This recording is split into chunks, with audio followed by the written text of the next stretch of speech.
Pour la troisième année consécutive, la Tribune a organisé le prix Jeune Entrepreneur.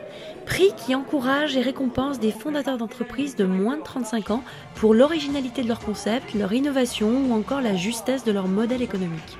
La remise des trophées s'est déroulée le 14 avril au Grand Rex, en présence d'Axel Lemaire et Emmanuel Macron, mais aussi des grands patrons des entreprises partenaires, ravis de leur participation. Je trouve que c'est extrêmement plaisant pour des raisons d'ambiance, pour des raisons de processus, pour des raisons de jeunesse. C'est plaisant pour une maison relativement vieille comme la mienne de se découvrir ou de redécouvrir ou de voir concentrer la génération suivante, l'innovation, l'enthousiasme, la prise de risque par des entreprises, pour des entreprises souvent. Ça correspond exactement à notre génome et donc il y a un fit, j'allais dire, culturel de valeur qui est instantané. Des partenaires ravis, mais avant tout et surtout une opportunité formidable pour les lauréats et même plus largement pour tous les participants. Deux intérêts principaux. Le premier, c'est la visibilité et la crédibilité que ça vient asseoir pour l'entreprise.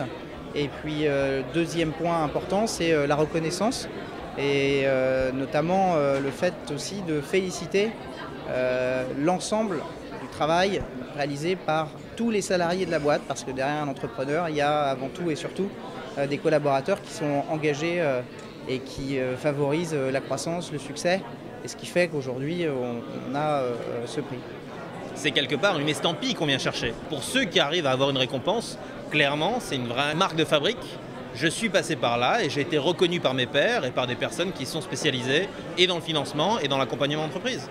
Toute la soirée, les lauréats se sont succédés sur scène, jusqu'à l'intervention très attendue des deux représentants du gouvernement venus apporter leur soutien à ces jeunes entrepreneurs qui, selon le ministre, n'ont pas pris l'habitude de demander. Il faut une telle force, une telle énergie, une telle passion qu'on n'a pas pris l'habitude de demander des choses. On a pris l'habitude de forcer des portes, ça j'ai bien remarqué, de prendre son risque, d'insister, de ne jamais faire de vaincu, mais on n'a pas pris l'habitude, ce qui est parfois une manie française, de demander.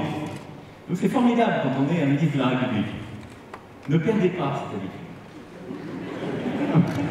habitude. Cet esprit qui consiste à penser que les solutions sont chez l'autre, en particulier chez le gouvernement, ça n'est pas la bonne option.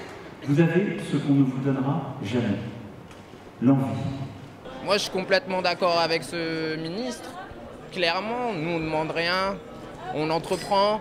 Et je pense que demander, c'est aussi attendre. Et un entrepreneur ne doit pas attendre, il doit aller au cœur de l'action. Il faut entreprendre, il faut risquer, il faut confronter son projet à la réalité. Et si économiquement viable, le projet ira loin. Si économiquement non viable, le projet mourra de lui-même.